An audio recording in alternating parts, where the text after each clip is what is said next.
On the cold floor of an abandoned building, Fex could be seen lying on the floor. Snoring sounds would occasionally come out of his mouth, as well as some nasal sounds that indicated he was in deep sleep. Quinn didn't want to wake him up. He had gone far and beyond for the safety of others. It was a risky move he had pulled, turning into a bloodsucker, and he wasn't sure he could have done such a selfless act himself. "Maybe vampires aren't as bad as you say," Quinn said to the system. "The boy I am not worried about," the system replied. "Just like with humans, not every human is bad. But right now the situation you are in is. This is because of those at the top, and sadly, the same could be said for the vampires." Thankfully, Quinn was able to hide his identity using the costume and mask Logan had created for him.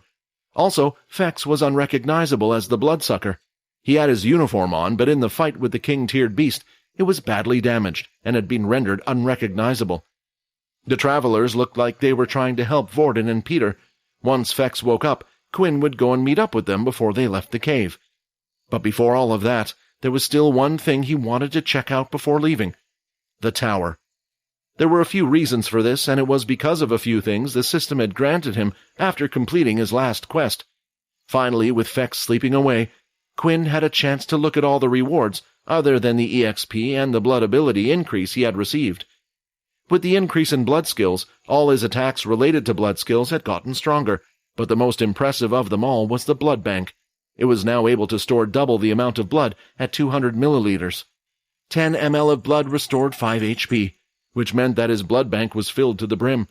It would allow Quinn to restore 100 points of HP.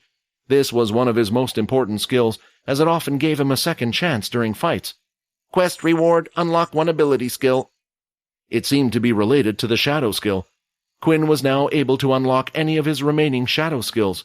Still, there were 5 skills he was still unable to unlock. But one of these skills costs a total of 50 skill points to unlock, named Shadow Eater. With only 30 skill points, he was unable to unlock the skill before, but now he could. New skill, Shadow Eater unlocked. He would look at the details of the skill later. With every new skill, Quinn needed to master it first before using it in a fight. Now wasn't the time. Besides, there were a few more notifications the system had given him. He was a bit upset when he found out that he wasn't able to grab the king-tiered beast crystal, but in return, it seemed like the system had given him something else. Small blood crystal 1 obtained. That is a very rare item. Although you have no use for it now, I suggest you store it in your system for safekeeping, the system stated, refusing to elaborate. But hearing the system say such a thing was precious, it still placed a smile on Quinn's face. The last 2 notifications were the strangest, as they weren't rewards for completing the quest. Instead, they were new quests altogether. Quest, reach level 20 for next evolution. Reward, next evolution Vampire Noble. Additional rewards will be revealed once rank has been reached. Quinn had suspected that the next stage of his evolution process would be when he reached level 20, and the system seemed to have confirmed it.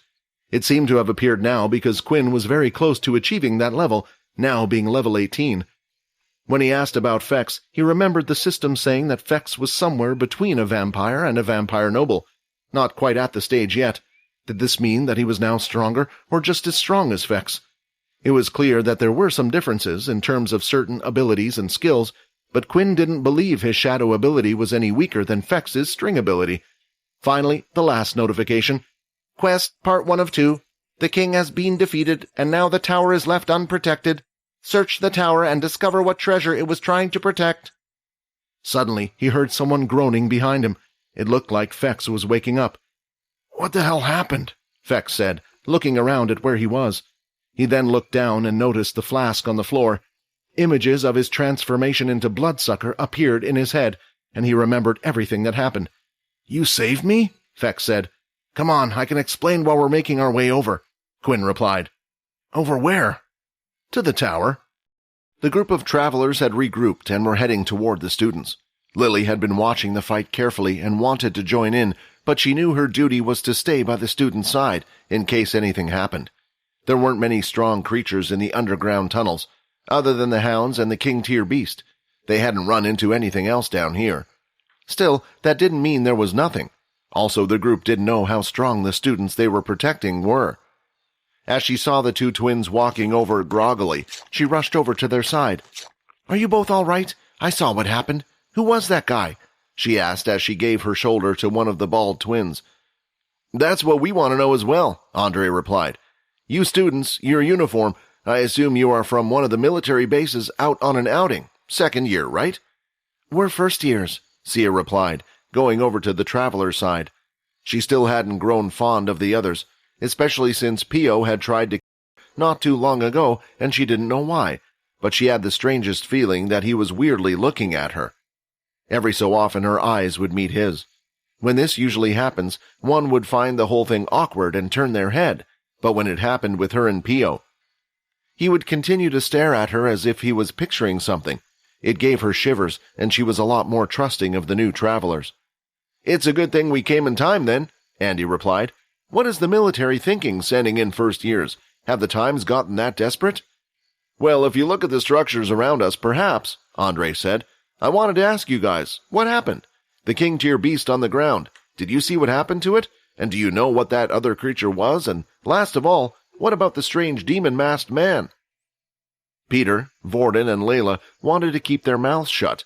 They were tired from the battle and worried that if they were to explain things now, they might let something slip up. On the other hand, saying nothing would make them seem suspicious. The others looked in Vorden's direction. He was usually the best when it came to such things. They all nodded, confirming that he would be the one to come up with the story, but as he was about to speak, Sia chimed in. That king-tier beast, it was by... Sia had seen who had delivered the last blow, although Fex was the strange creature that had mostly injured it. She had seen that it was Quinn who had... It was by me. Another voice interrupted before Sia was able to finish her sentence. Logan, are you okay? Layla asked. I'll live, Logan replied. His wounds on the outside had healed up from the little robots, but his ribs still hurt a little as he breathed in. He then walked over to the travelers and lifted his wristwatch, revealing that he was a level 8. It took everything I had with the help of my friends here, but we were finally able to kill the king-tier beast, right after that strange creature had appeared and had taken me out of the fight, leaving the others to fight for themselves. As for the strange person who appeared at the end, your guess is as good as ours. He only appeared when you guys saw him as well. Andre started to think about Logan's words. They were convincing, and the power level on his watch was even more convincing. But what had convinced him more than anything was the strong, round, circular contraption that was on the top of his hands. He noticed straight away that they were used to create energy weapons. With the use of an energy weapon, what Logan had said would be quite achievable, especially as a level 8 ability user. Also, it was hard to imagine why the students would even lie in this type of situation when they had seen firsthand that the creature was trying to kill them. Hi, Quinn here. Wondering what happens next? If you want to jump the queue and unleash all episodes, click on the link here and install the Pocket FM app.